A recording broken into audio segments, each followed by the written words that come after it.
Quiero aprofundar un poco algunos conceptos que son muy interesantes hoy en día, porque definitivamente, como el doctor bien lo dijo, la terapia TAVI llegó para quedarse y la terapia TAVI ha venido creciendo y ganando espacio a lo largo del tiempo.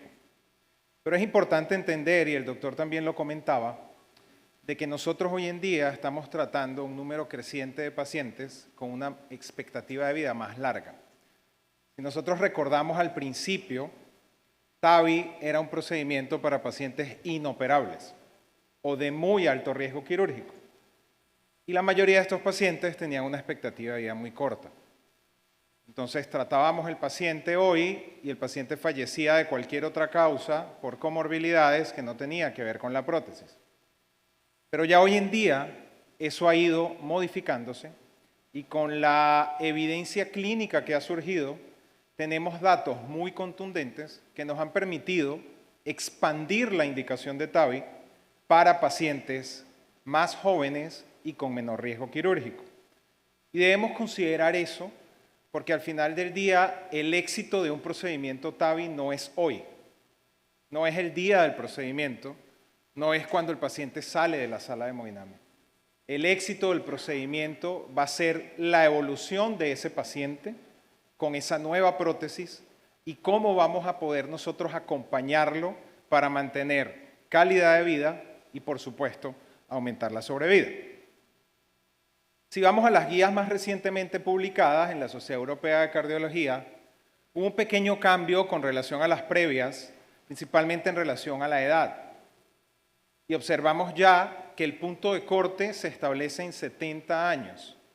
Pacientes mayores de 70 años ya tendrían indicación de TAVI y pacientes menores de 70 años todavía deberían ser considerados candidatos a tratamiento quirúrgico, siempre bajo la evaluación de un Heart Team o de un equipo médico integral, cirujano, intervencionista, clínico, intensivista, que ofrezcan al paciente la mejor opción del tratamiento. Pero, como ya les decía, estamos mudando este paradigma y hoy en día ya hay muchos centros que han adoptado TAVI como el standard of care en la mayoría de los pacientes. Y pasamos de tratar pacientes octogenarios a tratar pacientes más jóvenes con edades alrededor de 65, 70 años y de bajo riesgo quirúrgico. Entonces tenemos una responsabilidad de entender qué pasa con ese manejo de la vida del paciente y qué pasa con la durabilidad de la prótesis. La cirugía nos lleva a una gran ventaja porque durante muchos años fue el standard of care, el patrón de tratamiento, y tenemos evidencia de largo plazo con válvulas quirúrgicas y sabemos que aproximadamente duran 10 a 15 años y que un paciente después de 10 a 15 años con una bioprótesis probablemente va a necesitar un tratamiento sobre esa prótesis. Pero con TAVI no tenemos un seguimiento muy largo, con excepción de dos plataformas que todos conocemos y que hoy en día están disponibles, que han presentado trabajos con acompañamiento de hasta 8 años, 7, 8 años, en las publicaciones más recientes. Entonces tenemos que saber qué tan bueno es el desempeño de esta prótesis y cuánto dura, para yo poder ofrecerle a un paciente joven una solución hoy pensando en el mañana, pensando de aquí a 5, 7, 10 o 15 años. Nos quedamos muy contentos con el procedimiento índice y el resultado exitoso de un implante, pero hoy en día tenemos la responsabilidad de pensar más allá. Y aquí es cuando vienen dos elementos muy importantes que tenemos que incorporar en nuestra práctica. La presencia del Heart Team, como ya les mencionaba, para tomar las decisiones adecuadas del paciente, y la elección de la prótesis. Porque, insisto, si vamos a tratar un paciente con una expectativa de vida corta, 80 o más años de vida, probablemente la durabilidad de la prótesis no va a ser un problema, porque al final del día el paciente va a vivir poco y se va a morir probablemente de otra cosa. Pero si yo voy a tratar un paciente de 65, 70 años que tenga por lo menos 10 o 15 años de expectativa de vida, sí necesito comprometerme con la selección de la prótesis que le voy a colocar. Y ahí hay que considerar varios elementos dentro de ellos el desempeño valvular como uno de los más importantes. Y cuando hablamos de desempeño valvular, empezamos a hacer el análisis, ¿cómo evalúo yo el desempeño de una válvula biológica? Tenemos dos grandes grupos de prótesis para TAVI hoy en día. Las balón expansibles y las autoexpansibles. A mí personalmente me gusta más llamarlas supraanulares o intraanulares, porque realmente el mecanismo de implante no define el impacto desde el punto de vista de hemodinamia y desde el punto de vista de durabilidad. La mayoría de las prótesis autoexpansibles son supraanulares, con excepción de la prótesis Navitor, que es intraanular, y las prótesis balón expansibles son todas intraanulares. ¿Por qué es importante la supra o intraanularidad? Porque cuando vamos a ver la disposición, fíjense lo importante de tener una disposición circular para tener una apertura simétrica de los folletos y un cierre también simétrico. Esto, desde el punto de vista hemodinámico, reduce la posibilidad de estrés. Fíjense nuevamente cómo abre completamente y cómo cierra de forma simétrica. Cuando nosotros tenemos una liberación o un implante elíptico, fíjense la irregularidad con que los folletos abren, el estrés que se genera por esa vibración, que también se distribuye de forma simétrica tal vez de la válvula, y el cierre que también se hace de una forma más abrupta. Entonces, la mayoría de las prótesis intraanulares tienen una disposición elíptica porque el anillo aórtico nativo tiene una conformación elíptica, no es totalmente circular. La condición de supraanularidad de las prótesis autoexpansibles supraanulares favorece esa disposición circular porque hay mayor espacio a nivel de la raíz aórtica para que la válvula adopte esa conformación. Otro punto importante que tiene que ver con el diseño está relacionado con el estrés y los ángulos de sujeción de los folletos. Fíjense cómo, si vemos del lado derecho, el ángulo que se forma en la comisura o el punto donde está sujeto el folleto y el folleto per se es diferente entre una válvula intraanular y una supraanular. La válvula intraanular, balón expansible, tiene un ángulo de 90 grados. La válvula supraanular permite una sujeción más alta, favoreciendo esa reducción del ángulo y esa concavidad en la forma de cada uno de los folletos. Y si ven la imagen de la izquierda, esto es pura y dura física e ingeniería. Por eso es que los puentes están construidos con esa angulación cerrada, no de 90 grados. Y eso no es algo estético, no es algo visual. Es que así se reduce el estrés y aumenta la durabilidad de la estructura. Por eso es que la diferencia desde el punto de vista del diseño y de la estructura del punto de sujeción del folleto también tiene que ver con el estrés y con la durabilidad. Y aquí quiero hacer un paréntesis porque se habla mucho de las sustancias anticalcificación para mejorar durabilidad. Y hemos escuchado recientemente que la mayoría de las plataformas están acuñando sustancias anticalcificación con la bandera de aumentar la durabilidad. Pero resulta en que el deterioro de la válvula empieza con la trombosis, no empieza con la calcificación. La calcificación es el último paso. Entonces, si vamos a atacar la calcificación, ya vamos tarde, porque ya hay todo un proceso que ha venido ocurriendo antes que va a comprometer la durabilidad de la prótesis.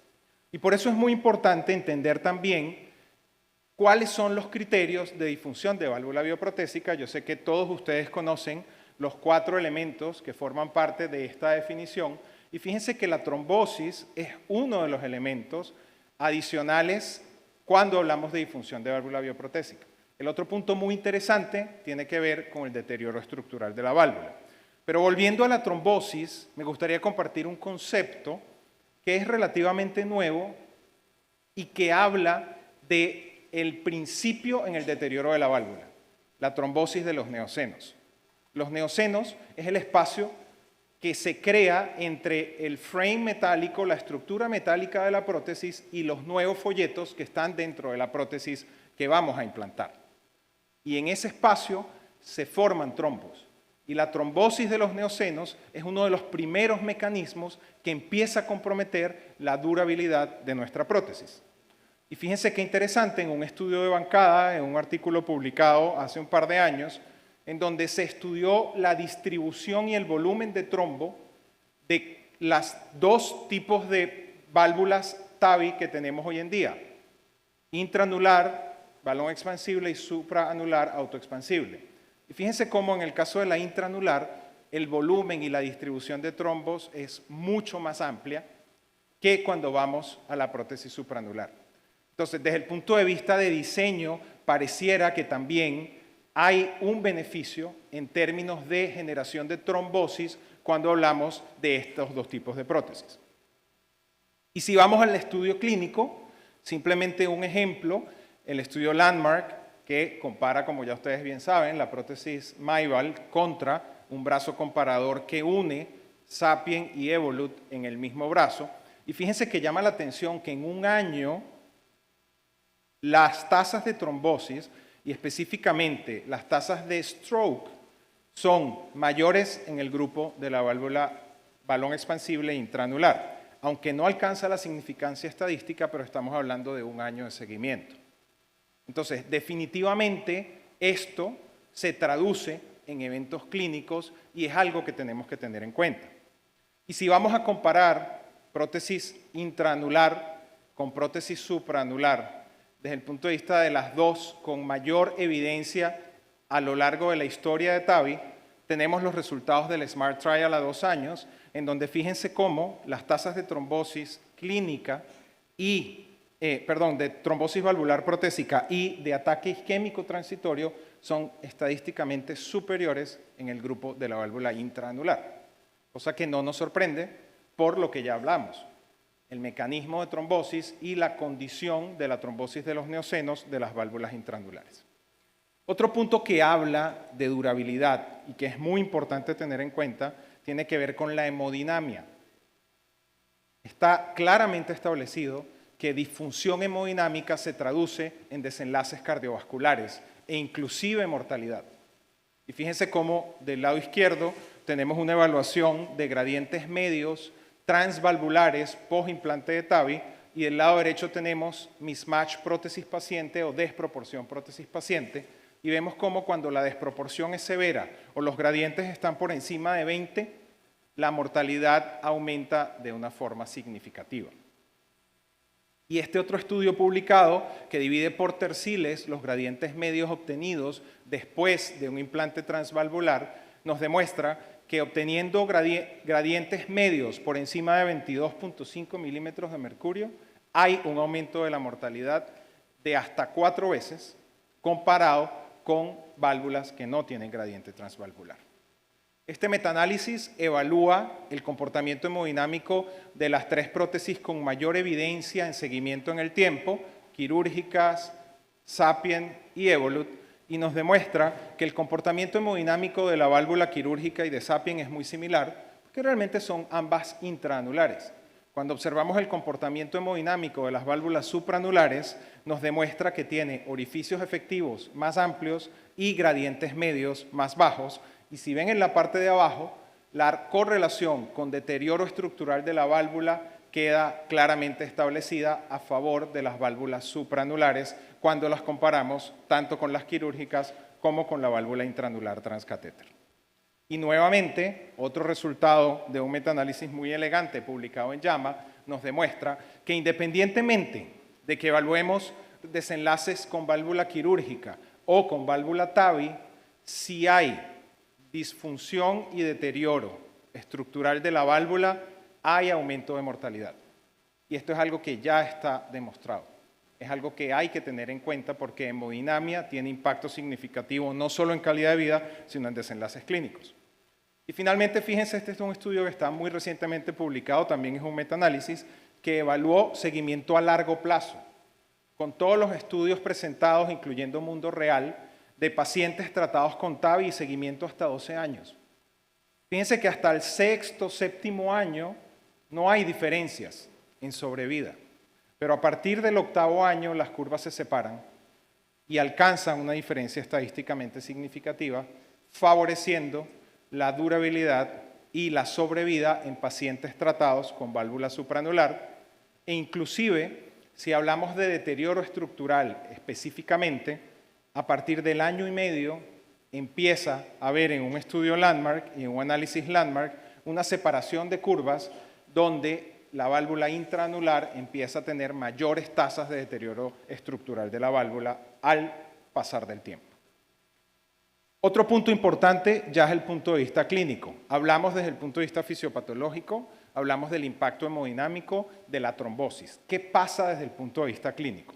Pacientes de bajo riesgo, con mayor expectativa de vida, tenemos 2 estudios, como ya mencionaba, con un seguimiento hasta hace recientemente publicado de 7 años, comparando un brazo quirúrgico, que es el brazo control, con un brazo de intervención coronaria percutánea en pacientes de bajo riesgo. Son el estudio Evolut Low Risk con la válvula Evolut y el estudio Partner 3 con la válvula Sapien. Si observamos los resultados del desenlace primario clínico, a 6 años no hay diferencia estadísticamente significativa entre el grupo quirúrgico, que es el standard of care, el patrón de tratamiento actual en pacientes de bajo riesgo, y la válvula Evolut en un seguimiento a 6 años, y de la misma manera tampoco hay diferencia en el desenlace primario en el estudio Partner 3, que incluía hospitalización, mortalidad por todas las causas y ACV. Ahora, el estudio Evolut Low Risk no incluía hospitalización. El análisis del desenlace de muerte o ACV discapacitante del partner ya nos empieza a mostrar algunas diferencias interesantes. Las curvas se sobreponen en el tercer año y fíjense que al cabo de 7 años ya hay una diferencia porcentual de 5 puntos, menos eventos de muerte y ACV en el grupo quirúrgico.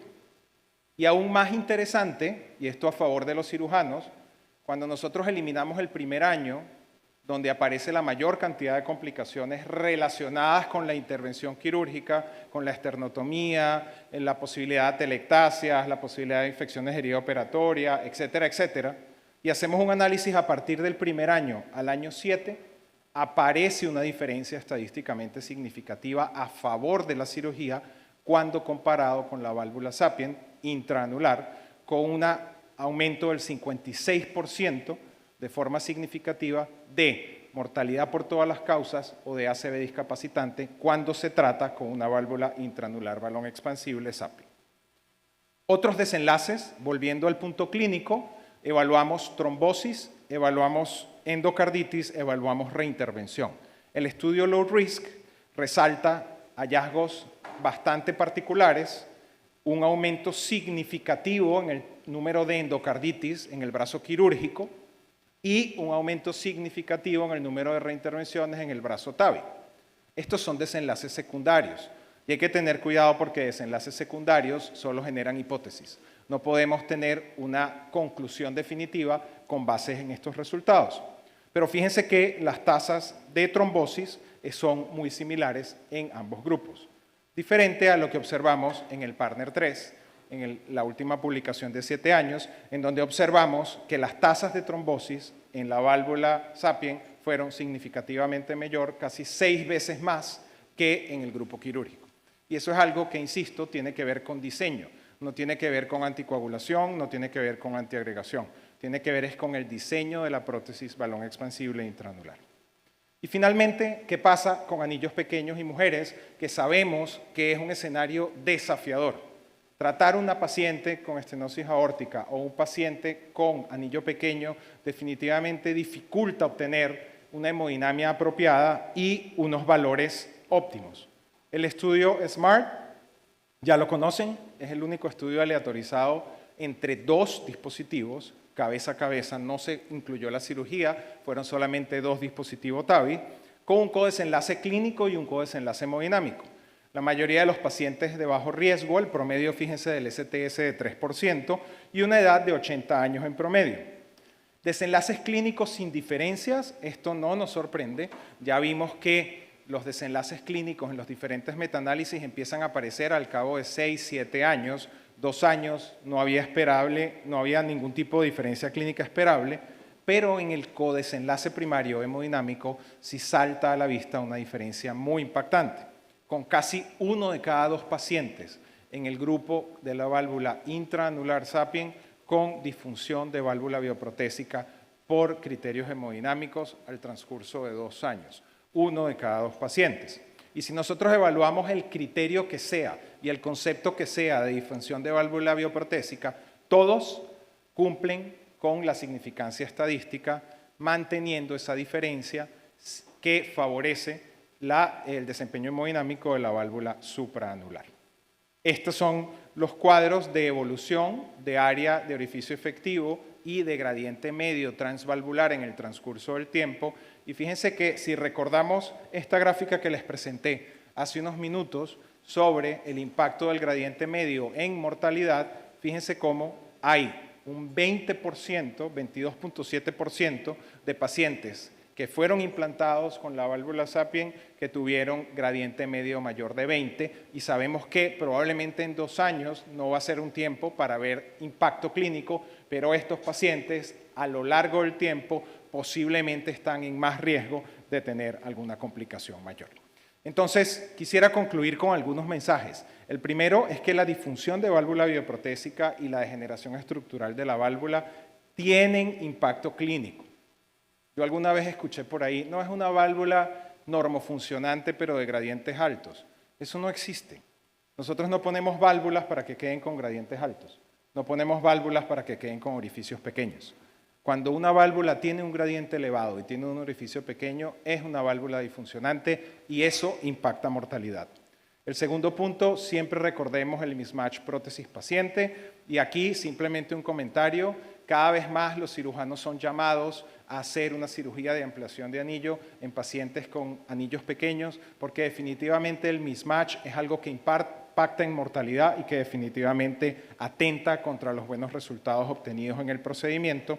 El manejo de por vida del paciente o el lifetime management, sobre todo en pacientes jóvenes con alta expectativa de vida, nos requiere el compromiso de seleccionar apropiadamente el tipo de válvula que queremos implantar, con base en la evidencia clínica y en los estudios de seguimiento, no a 1, no a 2, no a 3, sino a 7, 8 y 10 años.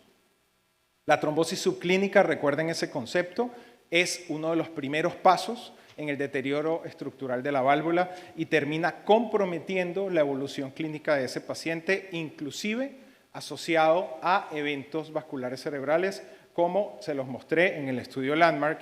Y finalmente, es fundamental que nosotros incorporemos este tipo de tecnologías en el sistema de salud, que sean sustentadas con una sólida evidencia clínica, eficacia y seguridad, con el objetivo de garantizar el mejor tratamiento posible para nuestros pacientes y al final del día, considerando que estamos tratando un número creciente de pacientes con una expectativa de vida larga y que la durabilidad de las prótesis que vamos a implantar representa no una consideración, sino una responsabilidad de cada uno de nosotros. Muchísimas gracias.